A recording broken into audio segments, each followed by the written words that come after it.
2025 جو ہے یہ گزرنے والا ہے اور 2026 آنے والا ہے۔ میرے دوستو، 31 دسمبر کی رات کو کیا کیا خرافات ہوتے ہیں یہ آپ تمام لوگوں کو معلوم ہی ہوگا۔ ہمارے غیر مسلم بھائی جو ہیں ان کی بات الگ ہے، وہ کچھ بھی کریں، ان کا تو آخرت سے کچھ لینا دینا نہیں ہے، لیکن ہم اپنے مسلمان بھائیوں سے مخاطب ہیں کہ وہ لوگ بھی اس رات کو کتنے غلط کام کرتے ہیں۔ آپ سوچیں کہ جیسے 12 بجتا ہے، یعنی جب 31 دسمبر کی رات کو جب 12 بجتا ہے 2026 کے اندر انٹر کرتے ہیں لوگ، تو کس طرح سے شراب اور کباب، اور میں آپ لوگوں کو بتاؤں کہ گرل فرینڈ، بوائے فرینڈ، اور پتہ نہیں کن کن طریقوں کے ذریعے اس کو انٹرٹینمنٹ کیا جاتا ہے اور اس کو سیلیبریٹ کرتے ہیں لوگ۔ میرے دوستو، یہ بالکل غلط طریقہ ہے۔ میں اپنے مسلمان بھائیوں سے مخاطب ہوں، میں آپ لوگوں سے ہاتھ جوڑ کر کہتا ہوں کہ آپ یہ کام بالکل نہ کریں۔ گرل فرینڈ اور بوائے فرینڈ کا میرے دوستو، یہ اسلام میں اس کا کوئی وجود ہی نہیں ہے، یہ بالکل حرام رشتہ ہے، حرام ہے، حرام ہے، حرام ہے۔ آپ اس میں بالکل نہ پڑیں، بلکہ یہ کہہ لیجئے کہ یہ گدھوں اور گھوڑوں والا رشتہ ہے۔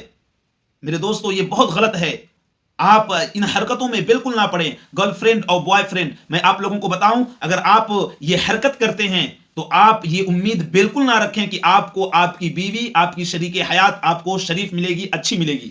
آپ یہ بالکل امید نہ کریں اللہ رب العزت سے۔ اگر آپ اس طرح سے کسی کے ساتھ کیے رہیں گے، کسی لڑکی کے ساتھ آپ اگر اس طرح سے کیے رہیں گے، تو آپ کو جو ملنے والی بیوی ہے میرے دوستو، وہ اس کا بھی کسی کے ساتھ افیئر چلا ہوگا۔ اور میں اپنی بہنوں سے بھی کہتا ہوں کہ بوائے فرینڈ کے چکر میں آپ بالکل نہ پڑیں، بلکہ آپ اپنی عزت کو بچائے رکھیں۔ اگر آپ اس طرح کی حرکتیں کریں گی تو میں آپ لوگوں سے کہنا چاہوں گا کہ آپ بھی یہ امید نہ رکھیں کہ آپ کا شوہر آپ کو بالکل شریف ملے گا، آپ کا شوہر کا بھی افیئر کسی نہ کسی سے چل رہا ہوگا۔ تو آپ ان ساری چیزوں میں بالکل نہ پڑیں۔ لیکن میں آپ لوگوں کو بتانا چاہ رہا ہوں یہ 2026 کے اندر کس طرح کے خرافات ہمارے سماج کے اندر رائج ہو گئے ہیں۔ آپ سوچیں، اس رات کو تو اللہ رب العزت سے ہمیں توبہ کرنی چاہیے تھی۔ آپ سوچیں 12 بجے کا جو وقت ہوتا ہے، 1 بجے 2 بجے کا جو وقت ہوتا ہے، وہ تو تہجد کا وقت ہوتا ہے۔ اللہ رب العزت اس وقت کہتا ہے کہ جو کچھ تمہیں مانگنا ہے مجھ سے مانگو، میں تمہیں دینے کے لیے تیار ہوں۔ تو اس رات کو تو ہمیں اپنے دل کی خواہشات کو، اپنے تمناؤں کو مانگنا چاہیے اللہ رب العزت سے۔ لیکن آپ سوچیں کس طرح سے، کتنے گندے طریقے سے اس کو سیلیبریٹ کیا جاتا ہے نئے سال کو۔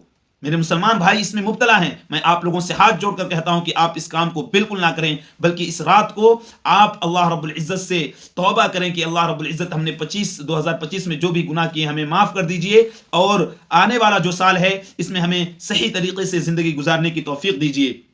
اور اگر آپ کا کوئی میں اپنی بہنوں سے کہنا چاہتا ہوں آپ کا کوئی بوائے فرینڈ ہے تو آپ اسے چھوڑیں، اور میں اپنے بھائیوں سے کہنا چاہتا ہوں آپ کی کوئی گرل فرینڈ ہے تو آپ بھی اسے چھوڑ دیں۔ میرے دوستو، یہ غلط رشتہ ہے، یہ اسلام کے اندر یہ بالکل حرام ہے، یہ ناجائز رشتہ ہے۔ آپ اس کو بالکل نہ رکھیں اور اس کو چھوڑیں اور اللہ رب العزت سے توبہ کریں، کیونکہ ہمارا نیا سال جو آنے والا ہے اس میں ہم صحیح طریقے سے اپنی زندگی کو گزاریں۔ آج کل کے ہمارے نوجوان بھائی شکایت کرتے ہیں کہ ہمیں سکون نہیں ملتا ہے زندگی میں، ہم پریشان رہتے ہیں، ہمارے کاروبار نہیں چلتا ہے صحیح سے، ہم کیا کریں، زندگی سے بالکل تنگ آ گئے ہیں۔ میرے دوستو، آپ نے سال کی شروعات ہی جب اتنے غلط طریقے سے کی ہے، اللہ کی نافرمانی کر کے، نبی صلی اللہ تعالی علیہ وسلم کی سنتوں کے مطابق بالکل نہیں، بلکہ ان کی سنتوں کو چھوڑ کر آپ نے سیلیبریٹ کیا ہے نئے سال کی، تو آپ کیسے سکون سے رہیں گے؟ حالانکہ ہمارے نبی صلی اللہ تعالی علیہ وسلم نے فرمایا، قرۃ عینی فی الصلاۃ، میری آنکھوں کی ٹھنڈک نماز ہے، یعنی نمازوں کے ذریعے میری آنکھوں کو ٹھنڈک پہنچاؤ۔ لیکن آپ سوچیں 31 دسمبر کی رات کو ہمارے نوجوان بھائی اور ہماری بہت ساری بہنیں کیسی کیسی حرکتیں کرتی ہیں۔ میں آپ لوگوں سے ہاتھ جوڑ کر کہتا ہوں کہ آپ 31 دسمبر کو یہ غلط کاموں میں بالکل نہ رہیں، بلکہ آپ کہ اگر بوائے فرینڈ ہے تو آپ چھوڑ دیں، گرل فرینڈ ہے تو آپ چھوڑیں، اور آپ ایک اچھی زندگی گزاریں، اللہ رب العزت سے توبہ کریں۔ امید ہے کہ آپ تمام لوگوں کو بات سمجھ میں آ گئی ہوگی۔ اس کلپ کو شیئر کریں، دوستوں تک پہنچائیں، چینل پر نئے ہیں تو چینل کو سبسکرائب ضرور کر دیں۔ السلام علیکم ورحمۃ اللہ وبرکاتہ۔